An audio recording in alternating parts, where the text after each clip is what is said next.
그러면 이제 어떻게 살아야 하나요? How should we then live?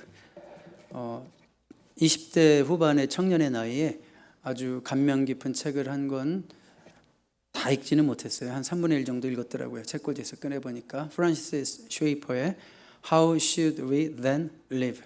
그러면 이제 어떻게 살아야 하나요? 자, 이런 그 책의 제목을 오늘 설교의 제목으로 했습니다. 그러면 이제 어떻게 살아야 하나요? 여러분 한번 물에 빠진 자녀가 있다고 생각해 봐요. 너무 사랑하는 자녀가 물에 빠졌습니다. 그러면 급하게 달려갈 겁니다. 엄마든지 아빠든지 달려가서 하는 말이 너 앞으로 내 말 잘 들으면 건져주고 앞으로 내 말 잘 안 들으면 안 건져줘, 이렇게 얘기할 부모가 있을까요? 아니죠. 일단은 건져놓고 보는 거죠. 건져놓고는 요구할 수 있습니다. 이제는 말 잘 들어라, 혼자 위험한 물가에 가면 안 된다, 이렇게 말할 수 있죠. 그렇지만 건지기도 전에 내 말 잘 들을 거야 안 들을 거야, 잘 들으면 구해줄게, 이렇게 말할 수 있는 부모는 없습니다. 하나님도 마찬가지입니다. 죄 가운데 빠져있는 우리들을, 죄인인 우리들을 하나님께서 너 이 계명을 다 지키면 내가 구원해 줄게, 이렇게 말씀하시지 않습니다. 일단 우리 죄인들을 하나님의 은혜로, 우리에게 조건이 없다는 뜻이에요. 은혜라는 말은 하나님의 은혜로, 하나님의 자비하심으로, by the mercy of God, 하나님의 자비하심으로 일단 우리를 구원해 주십니다. 그리고는 우리에게 요구하실 수 있어요. 내가 너를 구원해 줬는데 이제는 좀 하나님의 자녀답게 살아야 되지 않겠냐? 이렇게 말씀하실 수 있는 거죠. 자, 그래서 오늘 설교 제목을 한번 다시 보세요. 그러면 이제 어떻게 살아야 하나요?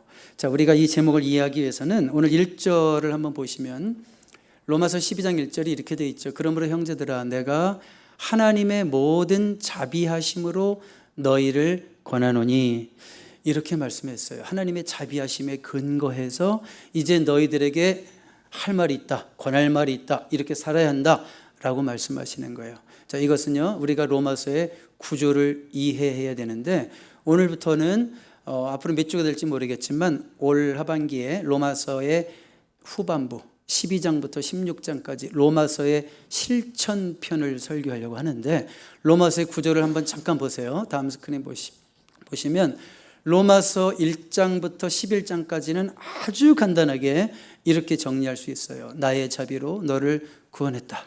하나님이 하시는 말씀이에요. 네가 너무 잘해서 내가 너를 구원했다가 아니라 나의 자비로, 너에게는 구원받을 만한 조건이 안 되지만 하나님 내 은혜로, 나의 자비로 너를 구원했다라고 말씀하시는 것. 그래서 네가 의롭게 되고 네가 하나님의 자녀가 되었다라고 말씀하시는 것이 로마서 1장부터 11장까지고요. 그렇다면 이제 구해줬으니까 12장부터 16장까지는 뭐예요? 실천편이죠. 그러면 이제 어떻게 살아야 하겠니? 라는 것을 말씀하고 있습니다. 여러분, 제가 지금보다 좀 더 젊었을 때는요, 로마서 1장부터 11장까지, 특별히 1장부터 8장까지가 강력한 doctrine, 그리고 이제 그 12장부터 16장까지는 do, 이렇게 행하라, 뭐 그런 얘기인데 1장부터 8장까지를 굉장히 좋아했고요. 항상 1장부터 8장을 읽을 때, 설교할 때 제 목소리 톤이 엄청 높아지고 마음이 뜨겁고 막 그랬습니다. 그런데 나이가 조금 더 들어놓고 보니까 이제는 로마서 12장부터 16장까지를 더 설교하고 싶어져요. 우리가 정말 교리에 대해서 잘 알고 구원에 대한 확신도 있는데, 그럼에도 불구하고 살아가는 모습들을 보니까, 저뿐만이 아니라 성도들의 살아가는 모습을 보니까 하나님의 자녀라고 하면서도 하나님의 자녀답게 살지 못하는 모습들이 우리 가운데 발견될 때, 이러면 안 되는데, 어쩌면 우리가 로마서 교리에만 집착을 하고 12장 16장까지 어떻게 살아야 하는지 부분에 대해서는 우리가 너무나 그 구원의 확신에 안일함에 빠져서 간과한 것이 아닌가, 이런 생각을 하게 됐어요. 그래서 요즘은 이 성경을 볼 때도 이 행함 파트가 저에게는 요즘 더 도전이 됩니다. 에베소서를 봐도 1장부터 3장까지는 교리고요, 4장부터 6장까지는 실천인데 4장부터 6장까지 점점 제 가슴이 더 오히려 뜨거워지고 그 말씀 앞에 바로 서는 저 자신을 보게 됩니다. 자, 여러분, 하나님의 은혜로 조건 없이, 여러분에게 아무 공로가 없어도 하나님의 은혜로 그분의 자비하심으로 구원받은 여러분 하나님의 백성인 줄로 믿습니다. 그렇다면 여러분들에게 스스로 이제는 질문을 던져야 돼요. 그러면 이제 내가 어떻게 살아야 할까를 질문하면서 로마서 12장 이하가 우리에게 보여주는 말씀에 우리가 주의를 기울여야 할 것입니다. 첫 번째로 뭐라고 말씀하시냐면, 우리 한번 다음 스크린 보세요. 첫 번째로 우리가 어떻게 살아야 될 것인가? 몸을 산 제물로 드려야 합니다. 이렇게 말씀하고 있습니다. 우리 로마서 12장 1절 다시 한번 제가 읽어볼게요. 그러므로 형제들아, 내가 하나님의 모든 자비하심으로 너희를 권하노니 너희 몸을 하나님이 기뻐하시는 거룩한 산 제물로 드리라. 이는 너희가 드릴 영적 예배니라. 여러분, 산 제물이라는 말이 좀 어색하게 들리지 않아요? 말 많은 벙어리, 뭐 약간 이런 뜻이죠? 이 두 말이 좀 안 맞죠? 제물은 원래 죽어야 되는 거거든요. 그런데 주님께서는 우리에게 뭐라고 그랬어요? 우리 몸을 산 제물로 드리라 말씀하십니다. 제물은 원래 죽는 거고요. 완전히 죽은 다음에 또 불에 올라가서 완전히 태워지는 것입니다. 그걸 번제라고 그러죠. 그런데 여기서는 뭐예요? 산 제물로 드리래요. 그 말은 무슨 얘기인가 하면 하나님을 위해서 살라는 거예요. 이게 진짜 죽는 거예요. 산 제물로 우리를 하나님께 드리는 게 하나님을 위해서 사는 것이 진짜 죽는 거예요. 뭐가 죽는 거냐면 우리의 자아가 죽는 거예요. 우리의 고집이, 우리의 뜻이, 우리의 욕심이 죽는 거예요. 그리고 오직 주님의 뜻대로 주님을 위해서 살겠습니다라고 하는 것이 우리 몸을 하나님 앞에 산 제물로 드리는 거예요. 여러분의 삶 가운데 그런 고백이 있으셨습니까? 하나님, 내 몸은 주님의 것이니 주님의 뜻대로 나를 사용하여 주시옵소서. 어떻게 사용하셔도 좋으니 내 몸을 주님 것이오니 주님의 뜻대로 사용하여 주시옵소서. 이렇게 고백하신 적이 있습니까? 자, 예수 믿고도 자아가 완전히 죽지 않은 자가 참 많습니다. 예수를 믿었다고 하지만 여전히 자기 고집대로 행하고 자기 뜻대로 행하고 자기 생각대로 살려고 하는 자들이 있습니다. 예수님을 그 그리스도 구세주로는 믿을 수 있지만 예수님을 Lord, 나의 주인으로, 내 삶의 주인으로 모시고 사는 그리스도인들은 그렇게 많지 않을 수도 있습니다. 여러분, 브루스 윌킨스라는 목사님이요, 많은 집회를 하면서 많은 성도들을 상담을 하면서 통계를 했는데, 미국 사람 통계입니다. 예수님을 믿고 당신을 주님께 온전히 드리셨습니까? 당신의 삶을 온전히 주님께 위탁하셨습니까? 이런 질문 앞에 이제 많은 사람들이 대답을 했겠죠. 근데 그런 고백을 하기까지 몇 년이 걸렸습니까? 그랬을 때 평균이 어떻게 되냐면 15년이 걸렸대요. 그러니까 모든 성도 중에 모두가 예수님을 주로 고백하지도 않을 뿐더러 비록 예수는 믿는다고 말은 하지만 진짜 삶 가운데 예수님이 나의 주인이고 내 몸은 주님의 것이니 주님이 나를 어떤 모양으로 사용하시더라도 나는 감사하고 그 길을 따라갈 수 있으며 그렇게 고백할 수 있는 자가 모두가 아닐 뿐더러 또 그렇게 예수님을 주로 고백했다고 할지라도 그렇게 예수님을 주로 고백하기까지가 평균이 몇 년이 걸린다고요? 15년이 걸렸대요. 자, 아마 여러분은 어떻습니까? 여러분들은 여러분들의 몸을 주님 앞에 산 제물로 드리셨습니까? 나는 주님의 것이니 주님, 나를 어떻게 사용하시든지 주님의 처분에 맡깁니다. 나는 주님의 방법에 만족합니다. 나는 내 뜻대로 내 인생이 이루어지지 않아도 내 생각대로 내 욕심대로 내 인생이 되어지지 않아도 내 인생이 하나님 앞에만 온전히 하나님의 뜻대로 쓰임받고 있는 것이 맞다면 나는 감사하고 만족할 수 있습니다. 여러분, 여기에 아멘 할 수 있는 성도가 혹시 이 자리에 몇 분이 계십니까? 제가 조금 아까 프란시스 쉐이퍼의 책을 제목을 그대로 설교 제목에 반영했다고 했는데 제가 그때쯤 프란시스 쉐이퍼를 너무 좋아하게 돼서 또 프란시스 쉐이퍼의 책을 한 권 더 샀어요.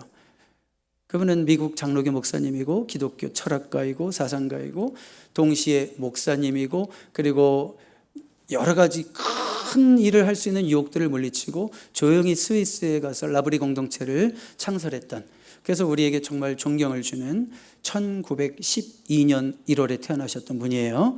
자, 그래서 저는 그분의 책을 한 권 더 사가지고 읽는 중에 어떤 한 구절에 제 마음이 꽂혔습니다. 이렇게 써 있는 부분이 있었어요. 주님이 당신을 더 큰 자리로 몰아넣지 않는 이상, 주님이 당신을 더 큰 자리로, 더 높은 자리로, 더 영향력 있는 자리로 강압적으로 몰아넣지 않는 이상 가장 낮은 자리를 택하십시오. 가장 힘든 자리를 택하십시오. 가장 없어 보이는 자리를 택하십시오. 왜냐하면 그 자리가 주님과의 관계를 더 유지할 수 있는 자리고 여러분의 마음에 더 평안을 유지할 수 있는 자리입니다. 이게 20대 후반 청년 박은호 목사 전도사의 마음에 콱 꽂혀버렸어요. 여러분, 한번 제 예를 들어볼게요. 저 목사잖아요. 목사니까. 자, 저에게는 그런 일들이 실제로 한 4번 정도 있었습니다. 자, 어떤 일이냐면 한번 생각해 보세요. 월급을 많이 주는 큰 교회가 있습니다. 저를 오라고 합니다. 그리고 월급도 적게 주는 작은 교회, 힘든 교회가 있습니다. 저 좀 와주시면 안 되겠습니까? 이런 식으로 얘기하는 교회가 있습니다. 자, 그러면 어디를 선택해야 되겠어요? 세상적으로 한번 생각해 보세요. 프로모션이라고 한다면 월급을 많이 주고 훨씬 더 제가 잘 풀릴 수 있는 그런 직장에서 오퍼가 왔습니다. 그리고 별로 비전 없어 보이고 내가 가면 고생할 것 같고 희생할 것 같고 힘들어 보이는 자리에서 오퍼가 왔습니다. 그럼 여러분 어디를 선택하시겠어요? 상식적으로. 당연히 여러분들은 그렇게 하십시오.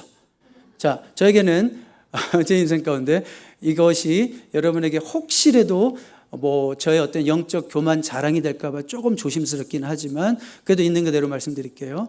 저는 그런 4번의 기회 속에서 전부 다 가장 낮은 자리를 택했습니다. 지금까지는 제가 그렇게 낮은 자리를 택했습니다. 심지어 이 규모의 10배 되는 자리도 택하지 않았습니다. 가장 낮은 자리를 택했습니다. 자, 제가 말씀드렸어요. 이것이 자랑이나 영적 교만이 될까 두렵습니다라는 말씀을 드렸는데, 자, 근데 생각해 보세요. 만약에 또 저에게 그런 좋은 오퍼가 왔어요. 어떤 큰 교회에서 연봉을 약속하고 이런 자리가 왔어요. 그리고 작은 자리 내가 지켜야 되는 자리가 있어요. 또 어디를 선택하게 될까요? 저도 몰라요. 저도 어떻게 선택할지 몰라요. 무슨 얘기냐면 제가 하나님 앞에 저 자신을 온전히 산제물로 드리고, 하나님, 저는 주님의 것이오니 주님의 뜻대로 제가 살기를 원합니다. 주님이 기뻐하시는 뜻대로 순종하며 나가는 삶이 되기를 원합니다 라고 고백하고 제 삶을 한번 결정적으로 주님 앞에 드린 적이 있고, 또 그렇게 살기를 원하지만 여전히 제 안에는 옛 자아와 하나님의 뜻과의 충돌과 싸움이 있다는 거예요. 그렇죠? 그래서 분명히 말씀드릴 수 있는 것은 저는 아직도 싸우고 있고 나는 주님께 드려진 몸이니 주님의 뜻대로 앞서서 주님의 뜻대로 쓰임받는 인생 되게 하옵소서, 그쪽을 따라가기 위해서 부단히 싸우고 있는 존재라는 것까지만 저는 여러분들에게 말씀드릴 수 있습니다. 제가요 어느 병원에 신방을 갔다가 오히려 제가 위로하러 갔다가 위로받고 도전받고 온 날이 있었습니다. 그분이 이렇게 간증을 하시더라고요. 목사님, 살든지 죽든지 저는 주의 것인데 어차피 살든지 죽든지 저는 어차피 주의 것인데, 저는 지금 병원에 이렇게 입원하고 있지만 제 마음이 너무 평안한걸요. 난 너무 평안해요. 너무 행복해요. 오히려 이렇게 고백을 하시는 말씀을 듣고 오히려 제가 위로하러 갔다가 제가 도전을 받고 돌아온 날이 있습니다. 여러분, 온전히 하나님께 드려진 산 제물로 드려진 그분의 자아를 저는 확인할 수 있었습니다. 여러분, 다시 한번 질문 드릴까요? 예수님은 저와 여러분에게, 어떤 목사에게, 일부 성도들에게만 네 몸을 하나님께 온전히 산 제물로 드려라, 너의 뜻이 아니라 너의 계획과 너의 욕심이 아니라 하나님의 뜻대로, 나의 뜻대로 이 세상을 살아줄 수 없겠니? 라고 하는 것을 어떤 목사나 일부 성도 5명에게만 주시는 말씀이 아니라 오늘 이 자리에 앉아서 말씀을 듣고 있는, 혹은 온라인을 통해서 설교를 듣고 있는 모든 성도들에게 너의 몸을 산 제물로 드릴 수 없겠니? 이렇게 말씀하고 계십니다. 우리가 정말 하나님의 자녀라면, 하나님의 은혜로 구원받았다면, 하나님의 자비하심으로 우리가 하나님의 자녀가 되었다면 이제는 이렇게 살아줄 수 없겠니? 이렇게 말씀하십니다. 저는 여러분들이 15년이 걸리지 않았으면 좋겠습니다. 이 말씀 앞에 내 몸을 하나님 앞에 온전히 산 제물로 드리고, 하나님, 내 몸은 내 것이 아니고 주님의 것이오니 주님의 처분에 맡깁니다. 주님의 뜻대로 하옵소서, 이렇게 결단하고 나아가는 여러분 되시기 바랍니다. 여러분, 그렇게 십자가를 지기로 결단한 삶은 결코 불행하지 않다는 것을 제가 개런티합니다. 왜냐하면 하나님은 우리 인생을 괴롭히려고 이런 결단을 촉구하시지 않기 때문입니다. 우리 인생에 가장 멋진 길이 있고, 가장 보람 있는 길이 있고, 가장 meaningful, 의미 있는 길이 있고, 가장 행복한 길이 있기 때문에 내 자아에 들들 볶여서, 내 욕심에 들들 볶여서 한평생 그렇게 불안하게 힘들게 불행하게 살지 말고 행복의 길로 오라 하시는 주님의 초청인 것을 믿으실 수 있기를 주님의 이름으로 축복합니다. 두 번째로요, 다음 스크린 볼까요? 우리가 이제 하나님의 자비하심으로 구원받았다면 이제는 우리가 이 세대를 본받지 말아야 합니다. 12장 2절 앞부분만 한번 읽어볼까요? 너희는 이 세대를 본받지 말고 오직 마음을 새롭게 함으로 변화를 받으라, 이렇게 말씀하고 있습니다. 자, 여러분, 이 세대를 본받지 말라는 것이 무슨 뜻일까? 우리 여러 가지 영어 버전 중에 New Living Translation을 보면 굉장히 의미가 더 확 와닿는 것 같아요. 거기 한번 보실까요? Don't copy the behavior and customs of this world. 이 세상의 어떤 그 행동들, 행위들, customs, 관습들, 이런 것들을 카피하지 말래요. 모방하지 말래요. 그런 거 좋다고 따라가지 말래요. 그렇게 말씀하는 거예요. 여러분, 이 세상을 본받지 말아야 되는 거, 이 세상의 영향을 받지 말아야 되는 것은 성경의 아주 중심적인 가르침이라는 걸 기억하셔야 돼요.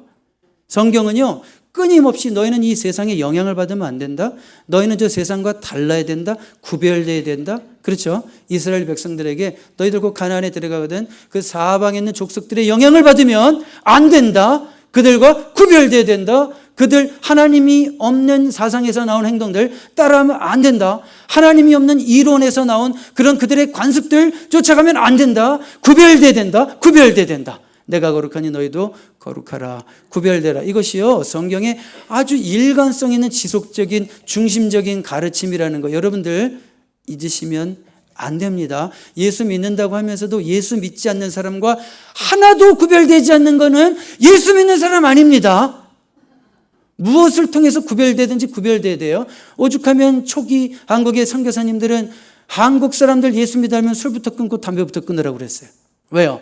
그 당시 조선인들이 술과 담배로 방탕이 결정되기 때문에, 방탕하지 말아야 되기 때문에 술부터 끊고 담배부터 끊으라고 그랬어요. 그게 뭐예요? 술 자체가 무슨 큰 죄가 된다는 뜻인가요? 담배 자체가 큰 죄가 된다는 뜻인가요? 그게 아니라 너희들이 세상과 구별될 수 있는 방법이 술, 담배다. 이래서 술, 담배를 끊는 전통이 한국교회에 생긴 거죠. 자, 여러분, 그럼 한번 제가 질문하겠습니다. 세상을 본받지 말라라고 하는 말이 세상에 대해 무지하라, 이런 말일까요? 아닐까요? 제가 물 한 모금 먹을 때까지 답을 생각해 보세요.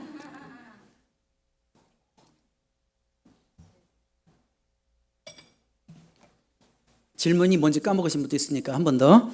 세상을 본받지 말라는 말이, 세상에 영향을 받지 말라는 말이 세상에 대해서 아예 무지하라라는 말일까요? 아닐까요?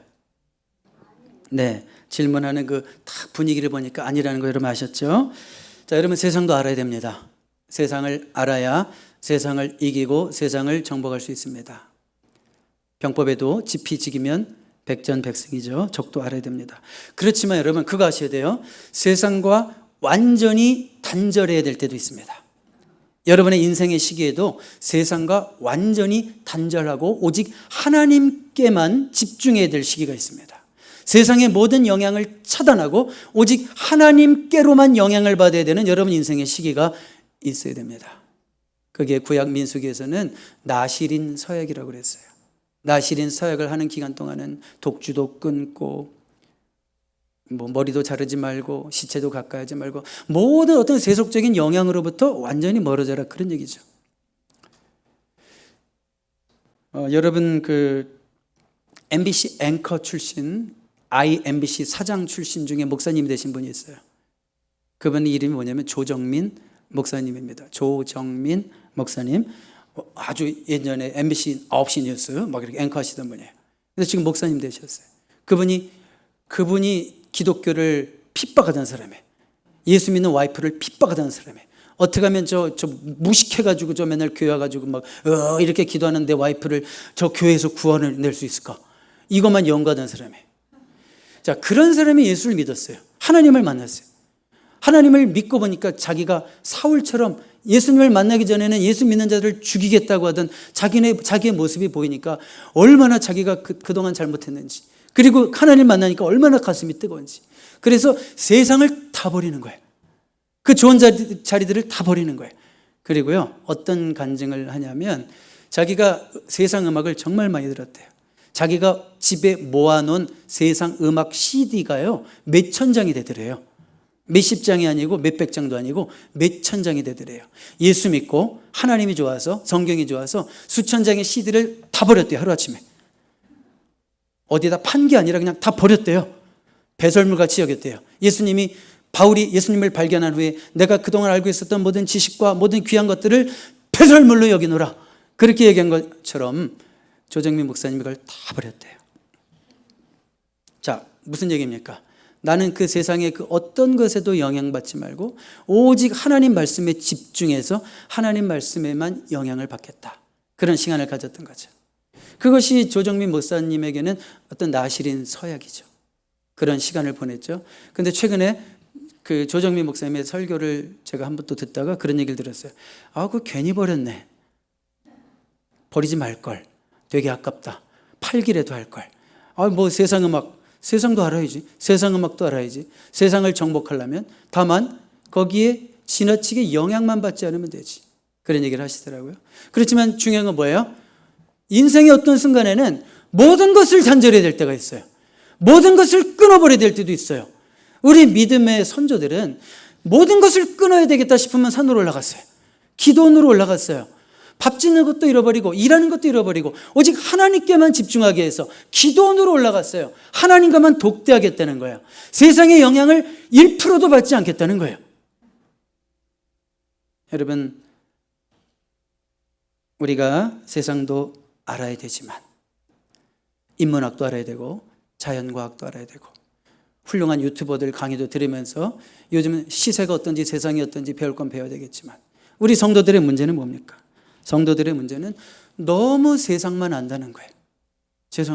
죄송하지만 어쩌면 여러분들도 이 말씀을 들어야 되는 그 대상이 될지도 모르겠어요. 교회에 오는 그리스도인이라고 하지만 허울뿐인 그리스도인이고 아는 것이 세상밖에 없어요. 성경을 몰라요. 성경이 우리 삶에 영향을 못 주고 있어요. 우리 삶에 진짜 성경이 임팩트가 없단 말이에요. 뭐예요? 그럴 수가 있을까요? 좀 이상한 예를 들어볼까요? 여러분, 감옥에 예수님과 조폭 두목이 들어갔어요. 그럼 누가 변할까요? 예수님이 조폭 쪽으로 갈까요? 조폭이 예수님 때문에 변할까요? 당연히 조폭이 변하죠. 그렇죠? 근데 우리는 왜 안 변해요? 조폭보다 더 세서? 조폭보다 더 세도 예수님 만나면 변합니다. 근데 우리는 왜 안 변해요? 진짜 예수님을 안 만나서? 그건 아니에요. 만난다고 하지만, 하나님 말씀 본다고 하지만, 우리는 정말 하나님 말씀을 안다고 하지만 하나님 말씀을 사랑할 정도로 그 말씀에 영향을 받고 있습니까? 그런데도 안 변할까요? 여러분, 우리는 무언가 같은 시간을 오래 하고 있는 것에 의해서 영향을 받습니다. 그것이 사람이든 그것이 미디어든 무슨 매체든 우리가 얼마나 많은 시간을 그것과 보내고 있느냐에 따라서 거기에 영향을 받게 돼 있어요. 어떤 교회 집사님 한 분이 앵무새를 키웠대요. 이 앵무새가요, 근데 제가 원고를 잘 안 보죠. 제가 앞으로 원고를 좀 많이 안 보고 설교하기로 했어요. 여러분들과 아이 컨택을 더 하기 위해서. 여러분들이 한 번 한 번 눈을 보면서 설교하고 싶어서. 그 앵무새가요, 집사님이 키우는 앵무새인데 얘가 입만 열면 허구한 날 뭐라고 그러냐면 키스해줘. 키스해줘. 이 말만 해도 입만 열면 키스해줘. 어디서 들었을까요? 그 집에서. 자, 그런데 그 집사님이 다니는 교회 목사님도 앵무새를 키우셔요. 근데 그 목사님이 키우는 앵무새는 입만 열면 기도합시다. 기도합시다. 이러는 거예요. 그래서 집사님이 내가 키우는 앵무새가 좀 성화됐으면 좋겠다. 좋은 영향을 받았으면 좋겠다. 목사님께 부탁 그래가지고 그 앵무새 2마리를 합방시켰어요. 대화가 오고 가겠죠? 집사님이 키우는 앵무새가 뭐라고 얘기할까요? 여전히 키스해줘. 그러니까 목사님이 키우던 앵무새가 주님, 제 기도가 응답되게 하신 것 감사드립니다. 이거 뭔 얘기인지 모르면 할 수 없어요. 여러분, 어떤 앵무새가 어떤 앵무새에게 더 영향을 준 것 같아요? 집사님 앵무새가 목사님 앵무새에게 더 영향을 준 것 느껴지시죠? 여러분, 우리가 성도가 세상에 영향을 줄 수 있는 것보다 세상이 우리에게 더 악한 영향을 끼치는 것이 더 쉽다는 걸 우리가 알아야 돼요. 여러분들이 방심하면, 여러분들이 깨어있지 않으면, 여러분들이 무분별하게 쏘아대는 그 미디어 앞에서 넉나가고 쳐다보고 있으면 여러분들 무차별로 사격을 당하는 거예요. 하나님 없는 이론이, 하나님 없는 철학이, 학문이 만들어낸 그 컨텐츠들이 여러분들에게 쏟아붓는 그 영향들이 여러분들의 머릿속에 들어온다는 거예요. 예수 안 믿는 불신 친구와 만나서 술 한잔 해봐요. 그 친구가 나 다음 주부터 교회 갈래 그럴까? 아니면 여러분들이 나도 이렇게 살까? 이런 생각이 더 강하게 될까? 한번 스스로 생각해 보시라는 거예요. 어느 쪽이 더 가까울지. 이렇게 살아도 하나님이 나 안 치시네? 적당히 술 먹고 나도 이렇게 살아야지? 이런 생각이 훨씬 강하게 가지 않겠어요? 그 친구를 위한다고 열심히 술 먹어줬더니, 야, 저기도 같이 가자. 그래서 같이 가줬더니 그 친구가 감동해가지고, 나 다음 주부터 교회 갈게. 이런 일 없어요. 여러분, 저는 여러분들이 이 세상보다 하나님 말씀에 무지무지 영향받으실 수 있는 여러분 되시길 바랍니다.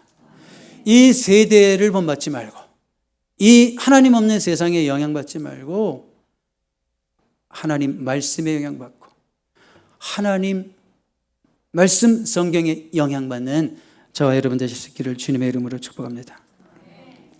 존 오트버그 목사님이 이런 얘기를 했는데 우리는 같이 읽어볼까요? 존 오트버그 목사님이 한 말이에요. 시작. 나는 영적으로 변화된 삶을 살고 있는 사람 중에서 성경에 깊이 잠기지 않은 사람을 본 적이 없다. 한 사람도 본 적이 없대요. 영적으로 변화된 삶을 살고 있다. 그는 분명히 뭔가에 완전히 절여져 있대요. 영어에 보면 deeply saturated in scripture. 성경이 완전히 절여져 있대. 완전히 하나님 말씀에 절여져 있으니 변할 수밖에 없는 거지. 왜 안 변할까요? 다시 한번 말씀드릴까요? 파스칼은 뭐라고 그랬냐면 우리 인생의 여정은 하나님을 아는 것에서 하나님을 사랑하는 것으로의 여정이다 그랬어요. 너무 멋있지 않아요? 기독교 최고의 사상가이자 철학가인 파스칼이 뭐라고 그랬어요? 우리 인생의 여정은 하나님을 아는 것 정도에서 하나님을 사랑하는 것으로 가는 여정이라고 그랬어요. 여러분들이 정말 성경을 사랑한다면, 나 성경 알아요. 내가 설교 들은 게 얼만데, 그거로 변하지 않는다는 거예요. 우리가 정말 하나님을 사랑한다면, 성경을 사랑한다면, 그래서 아침 저녁으로 시작을 성경 말씀으로 하고, 내가 하룻밤을 마감할 때 하나님 말씀이 아니면 마감이 안 되고, 사랑하면 그렇잖아요. 시작과 마지막이 그 사랑하는 대상일 거 아니에요. 그렇죠? 사랑하는 애인한테 눈 뜨자마자 전화하고 잠자기 전에 전화하고 그러잖아요. 하나님 말씀을 사랑한다면, 하나님을 사랑한다면 우리가 안 변할 수 없어요. 영적으로 변화된 삶을 살고 있는 사람 중에 성경에 깊이 잠기지 않은 사람을 본 적이 없습니다. 존 오트버그 목사님의 말에 저도 공감을 합니다. 여러분, 하나님의 자비하심으로 구원받았죠? 그렇다면 이제 어떻게 살아야 될까요? 마지막으로 다음 스크린 볼까요? 마음을 새롭게 함으로 변화를 받아야 합니다. 자, 조금 아까는 뭐라고 그랬어요? 세상을 본받지 말라. 약간 네거티브 명령, 소극적인 명령이라면 이제는 마음을 새롭게 함으로 변화를 받아라. 포지티브 명령, 적극적인 명령. 그렇죠? 네. 한 단계, 한 걸음 더 나아가야 되는 거예요. 마음을 새롭게 함으로 뭘 받아라? 변화를 받아라. 질문해 볼까요? 변화가 쉬워요, 안 쉬워요? 안 쉬워요. 사람은 잘 변해요, 안 변해요? 안 변해요. 그래서 오죽하면 어떤 말이 있어요. 원래 사람은 변하는 게 아니야. 원래 사람은 고쳐 쓰는 게 아니야. 원래 사람 변하면 죽는데, 철들면 죽는데, 이런 마귀가 고안에 낸 말 포함해서 오죽 안 변하면 뭐 그런 말을 또 하겠어요. 그런데 오늘 말씀 뭐라고 그랬어요? 마음을 새롭게 함으로 변화를 받아. 성경이 우리에게 변화를 받으라 그러면 변할 수 있다는 거예요, 없다는 거예요? 있다는 거죠. 그럼에도 변화가 쉽지 않다는 거 인정합니다. 어느 목사님이 이런 고백을 했어요. 여러분 강단에서 그렇게 고백을 했어요. 여러분, 목사인 제 모습을 봐도, 이렇게 변하지 않는 제 꼬라지를 봐도 변화가 얼마나 힘든 것인지 저는 좌절과 절망을 겪습니다. 또한 그렇게 많은 설교를 하고, 그렇게 많은 성경 공부를 하고, 그렇게 많은 성경 읽기를 시키고, 그렇게 많은 설교를 하고 또 하고 평생 8,000번을 설교를 하고 그 설교를 다 듣고도 변하지 않는 성도를 보면 변화가 얼마나 힘든 것인지 저는 좀 그분 표현에 목회를 때려치고 싶습니다.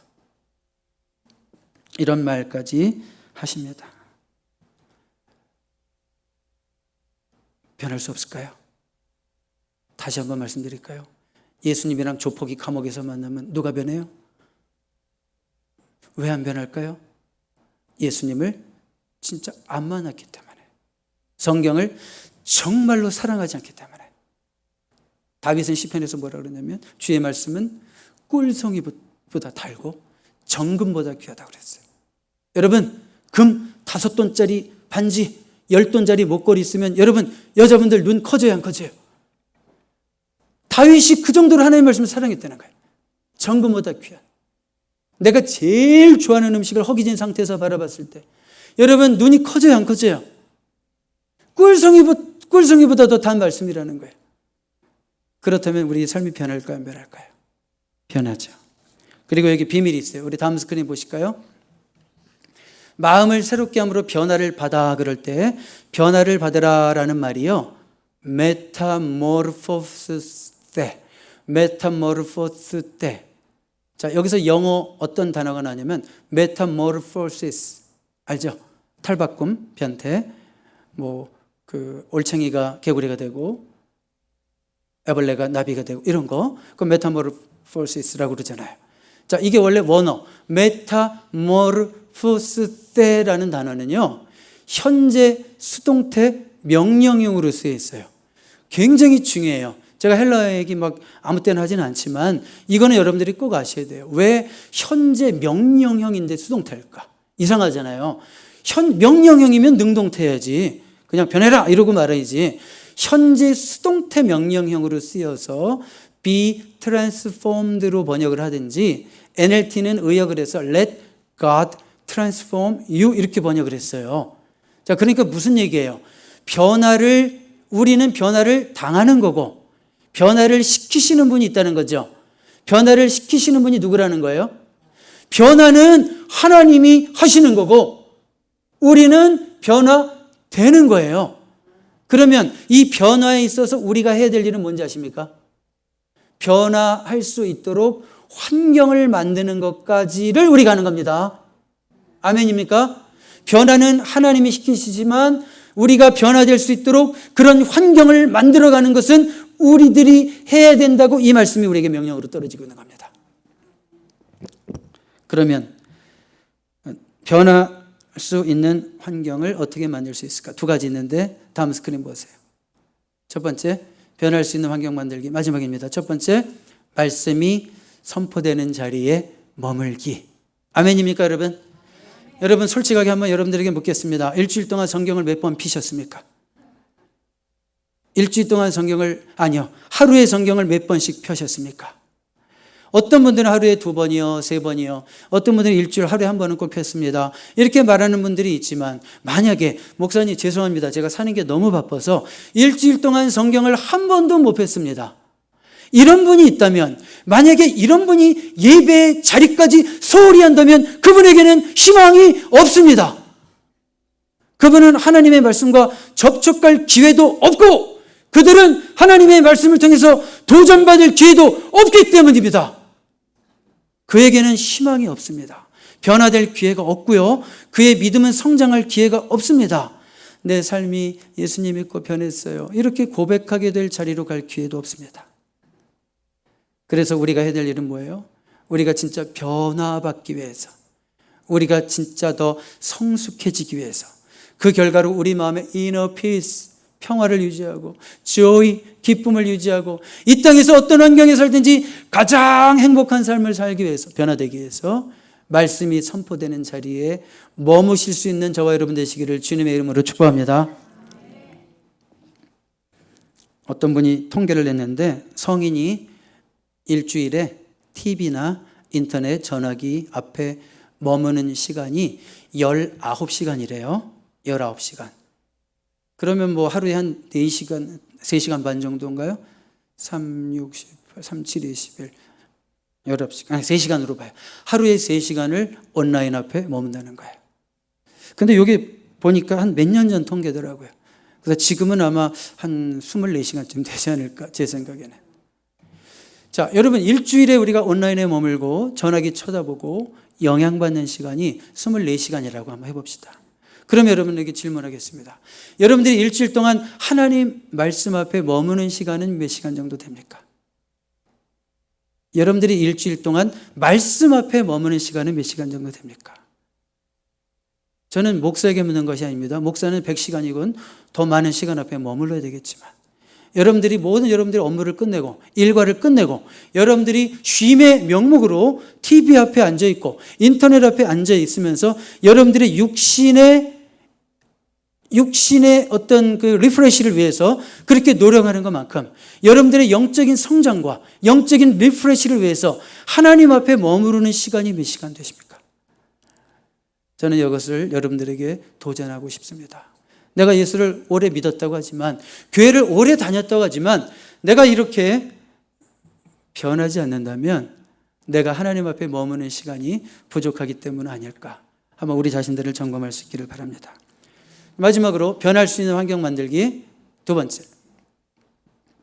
다음 스크린 보세요. 좋은 영향을 줄 수 있는 사람 곁에 머물기. 자, 이건 지극히 수동적인 변화라고 그랬습니다. 내가 나를 내 스스로 변화시킬 수 없을 때는 누군가 나를 자극할 수 있고 나를 격려할 수 있고 나를 도전할 수 있는 significant other가 필요합니다. 자, 이것은 심리학 용어고 사회학적 용어인데 여러분 인생에 굉장히 중요한 사람이 있죠. 여러분 인생에 굉장히 영향을 많이 미치는 사람이 있죠. 자녀에게는 부모가 significant other입니다. 어떤 자에게는 연인이, 사랑하는 연인이 significant other입니다. 영적인 의미에서도 여러분에게는 significant other가 필요합니다. 왜냐하면 여러분은 여러분 스스로 여러분의 결심으로 변화될 수 없기 때문입니다. 나보다 먼저 변한 사람, 나보다 먼저 앞서서 성숙한 자리에 이른 사람, 나에게 영적인 각성을 촉구해 줄 수 있는 사람, 나에게 영적 변화를 자극해 줄 수 있는, 챌린지 해 줄 수 있는 여러분의 significant other가 필요합니다. 여러분 신앙생활하면서 그래서 좋은 교회를 만나야 되고 좋은 성도를 만나야 되고 좋은 목사를 만나야 되고 좋은 말씀을 성경적으로 바르게 타협하지 않고 하나님의 뜻을 그대로 전달해 줄 수 있는 교회가 필요하고 목사가 필요한 거예요. 아무리 사람이 구름대같이 대중적으로 몰려들어도 섞인 묽은 복음을 전하는 한 번도 내 인생에 변화를 주지 않고 포지티브한 띵킹으로 내가 지금 살아가는 것에 대해서 그냥 서포트만 해주는 그런 말씀으로 안심하고 설계하는 그런 메시지가 전해지는 교회가 좋은 교회가 아니라 교회가 크든지 작든지 정말 내 인생에 도전을 주고 그렇게 살면 안 된다고도 때로는 얘기해 줄 수 있고 내가 잘못된 길을 가고 있을 때는 잘못됐다고 말해 줄 수 있는 그런 메신저가 있는 교회에서 신앙생활을 해야 됩니다. 여러분들이 그런 significant other가 되어야 됩니다. 내 친구, 내 동료 상처받을까 봐 한 번도 그냥 그 사람 그 기분 나쁠까 봐 정직한 얘기 한 번도 얘기 못 해주는 그런 물러터진 성도가 되지 않기를 바랍니다. 먼저 여러분들이 정말 하나님의 자녀로서 누군가에게 좋은 영향을 줄 수 있는 significant other가 되어서 그분들 옆에 머물게 되기를 주님의 이름으로 축복합니다. 저는 그분이 아니었다면 예수 그리스도를 진정한 그리스도인이 될 수 없었을 거예요. 이렇게 고백하는 사람이 있어요. 저는 그분이 아니었다면 예수님을 만나지도 못했고 진정한 그리스도인이 될 수 없었을 거예요. 이렇게 고백하는 분이 있어요. 그분은 그 significant other를 만났습니다. 저와 여러분이 그런 자 되기를 바랍니다. 가정에서 자녀들에게 그런 부모가 되기를 바랍니다. 직장에서 여러분들을 잘 따르는 부하에게 그런 상관이 되시기를 바랍니다. 여러분들이 섬기는 주인이 그 여러분들의 그 충성스러운 모습 때문에 여러분이 그에게 significant other가 되기를 바랍니다. 말씀의 결론을 내리겠습니다. 변할 수 있습니까? 없습니까? 네, 아까 메타모르포시스라는 단어를 드렸죠. 올챙이가 개구리가 돼요. 애벌레가 나비가 돼요. 이것은 완전한 변화, 적당한 변화가 아닙니다. 완전한 변화, 질적인 변화. 예수님은 물을 뭐로 바꾸셨어요? 요한복음 2장에서 물을 뭐로 바꾸셨어요? 와인, 포도주로 바꾸셨어요. 그 분자 기호를 보면 물은 H2O고 포도주는 어떻게 돼요? H2O 플러스 H2O, H2O, H2O예요? 아니죠. 완전히 질적인 변화를 가능하게 하시는 주님. 여러분들이 그 예수님을 사랑으로 만나면, 여러분들이 하나님의 말씀을 사랑으로 만나면 여러분의 삶은 반드시 변합니다. 여러분들이 평생 끌어안고 나는 왜 안 변하지? 요것만 변했으면 내 인생이 얼마나 더 밝아질까? 얼마나 더 행복할까? 끌어안고 있는 그 문제가 변하게 될 줄로 믿습니다. 예수님을 사랑으로 만나실 수 있는 저와 여러분 되기를 주님의 이름으로 축복합니다. 기도하겠습니다. 하나님 아버지, 구원받은 자답게 사는 우리가 되기를 원합니다. 내가 먼저 변화를 경험해야 남을 변화시킬 수 있습니다. 내가 먼저 경험한 만큼 남에게 도움을 줄 수 있습니다. 주님, 나를 온전히 변화시켜 주시옵소서. 변할 수 있는 환경에 머물겠습니다. 성령 안에서 나를 변화시켜 주시옵소서. 다시 한번 나 자신을 점검합니다. 내 몸을 온전히 주님 앞에 드립니다. 받아주시옵소서. 예수님의 이름으로 기도드립니다. 아멘.